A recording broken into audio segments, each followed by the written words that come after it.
बिस्मिल्लाहिर्रहमानिर्रहीम अस्सलाम वालेकुम रहमतुल्लाह। जनरल आसिम के पास जो ट्रम्प कार्ड मौजूद है उसको आखिरकार खेलने का फ़ैसला किया गया है, क्योंकि ये फ़ैसला हो गया।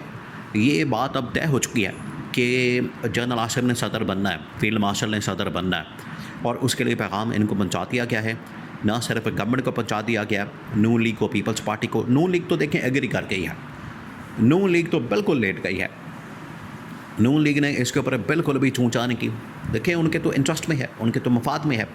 वो तो चाहते हैं कि ठीक है, पीपल्स पार्टी को फारग कर दिया जाए। उनका फ़ायदा इस बात के अंदर है। और पीपल्स पार्टी को वो क्यों फारग करना चाह रहे हैं, ये आपने नुक्ता समझना है।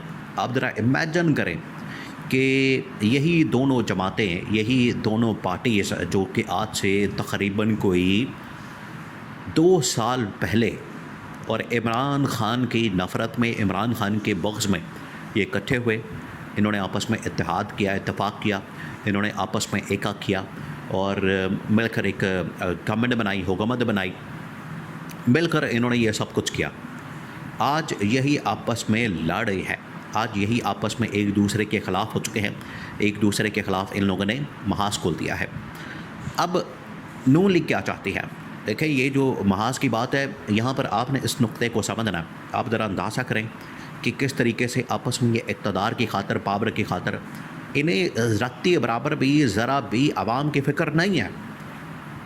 या आपने इस बात को बिल्कुल जहन में रखना है, कोई भी गलत फहमी के अंदर ना रहे कि इनको आवाम का बड़ा ख्याल है, इनको आवाम की बड़ी फ़िक्र है, इनको आवाम की बड़ी इस हवाले से कोई तशवीश है। आवाम इस वक्त महंगाई के अंदर, बेरोज़गारी के अंदर मर रही है। उनके ऊपर कभी महंगाई का एटम बम मारा जाता है, कभी बेरोज़गारी का एटम बम मारा जाता है, कभी पेट्रोल का एटम बम मारा जाता है। इनको फ़िक्र नहीं है इस बात की कि आवाम के साथ क्या हो रहा है, लोगों के साथ क्या हो रहा है। इनको सिर्फ फ़िक्र है इस बात की कि हमारे इक़्तिदार का क्या बनेगा, हमारी पावर का क्या बनेगा। शहबाज शरीफ इस चक्कर में घूम रहा है कि अगला टेन्योर, अगला जो 2.5 साल का टेन्योर है, किसी तरह से वो भी मैं निकाल लूँ।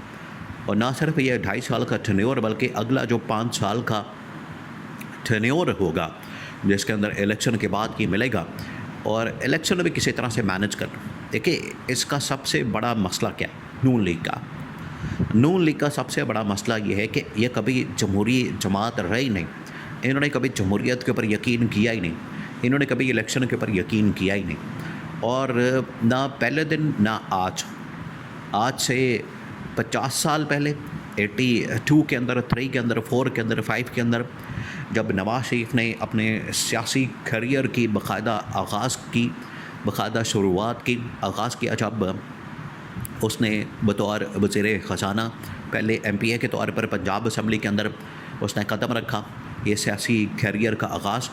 फिर उसके बाद वज़ीर ख़ज़ाना और फिर उसके बाद वज़ीर आला पंजाब। वो दिन इसने बग़ैर अवाम की सपोर्ट के, हिमायत के, बग़ैर किसी अवाम की सपोर्ट के साथ, ना ही उनके वोट के साथ MPA नहीं बना, पंजाब असम्बली के अंदर कदम नहीं रखा। उस वक्त भी अवाम की सपोर्ट नहीं थी और इस्टेब्लिशमेंट के कंधों पर चढ़ कर आए।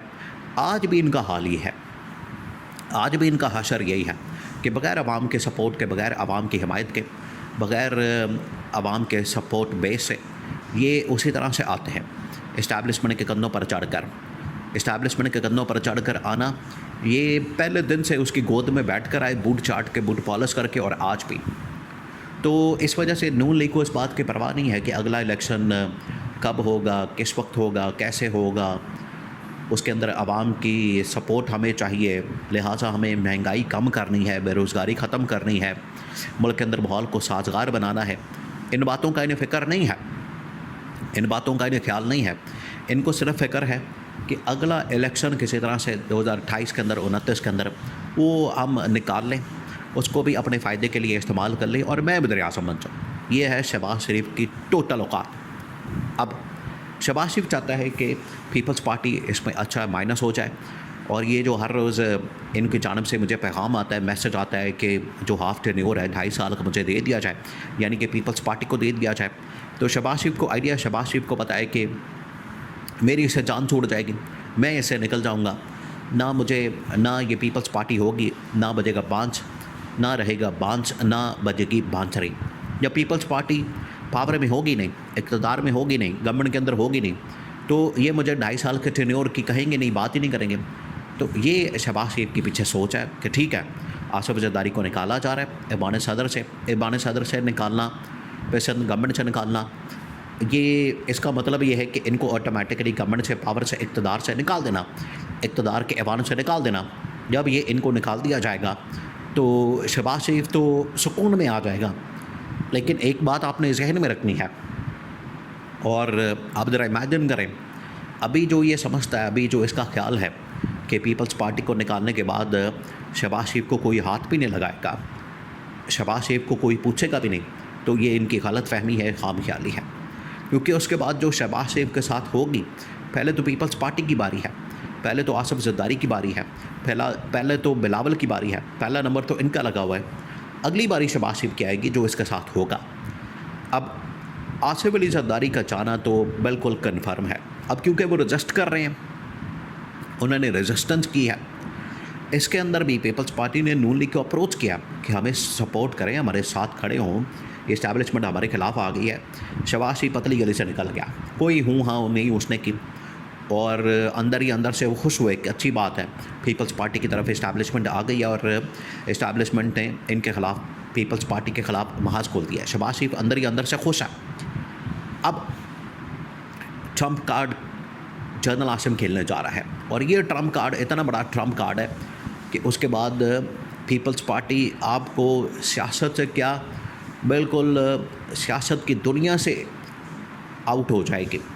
वो ट्रम्प कार्ड ये है कि इस वक्त बिलावल भुट्टो जो कि 2 पार्टियों का सरबरा बन के काम कर रहा है, आप ज़रा अंदाज़ा करें, ख़ुद ये मेरिट की बातें करते हैं, और ख़ुद Peoples Party, Pakistan Peoples Party का भी चेयरमैन है, और पाकिस्तान पीपल्स पार्टी पार्लियामेंटेरियन का खुद चेयरमैन है। अब इससे होगा ये कि सुप्रीम कोर्ट पाकिस्तान के अंदर दरख्वास्त जाएगी कि ये 2 ओहदे नहीं रख सकता, 2 ओहदे रखना आइन के ख़िलाफ़ है, कानून के ख़िलाफ़ है, लिहाजा इसको डिस्क्वालीफाई कर दिया जाए, और उधर आसिफ अली जरदारी का जो इस्तिस्ना है वो ख़त्म कर दिया जाए और उसको बुला लिया जाए। तो या तो ख़ुद ये इस्तीफ़ा दे दे तो बचत हो जाएगी, करप्शन केसेस, नैब की फ़ाइलें, तमाम चीज़ें नहीं खुलेंगी, वरना सुप्रीम कोर्ट ऑफ पाकिस्तान और उससे भी आगे आईनी अदालत, दोनों ये पैरेलल एक ही इदारे हैं। क्योंकि याह्या अफरीदी ने ये पैगाम दे दिया था कि हम भी हाज़िर हैं, हम भी गवर्नमेंट के, हुकूमत के, रियासत के आइन के जितने केसेस हैं, मुकदमात हैं, उनको सुनने के लिए तैयार हैं। तो याह्या अफरीदी ने असल में ये पैगाम दिया था कि हमें भी हुक्म लगाएं, हमें भी, हमारी खिदमात भी आप लें, हम भी तैयार हैं। तो याह्या अफरीदी हो या फिर जस्टिस मोइनुद्दीन खान जो कि आईनी अदालत या सुप्रीम कोर्ट, वहाँ पर पटिशन डालनी है, और ये बहुत बड़ा ट्रम्प कार्ड है। जैसे ही ये ट्रम्प कार्ड खेला जाएगा, पटिशन डाली जाएगी, तो ऑटोमेटिकली खुद ही मान जाएंगे जरदारी इस्तीफ़े के ऊपर और बिलावल की डिस्क्वालिफिकेशन।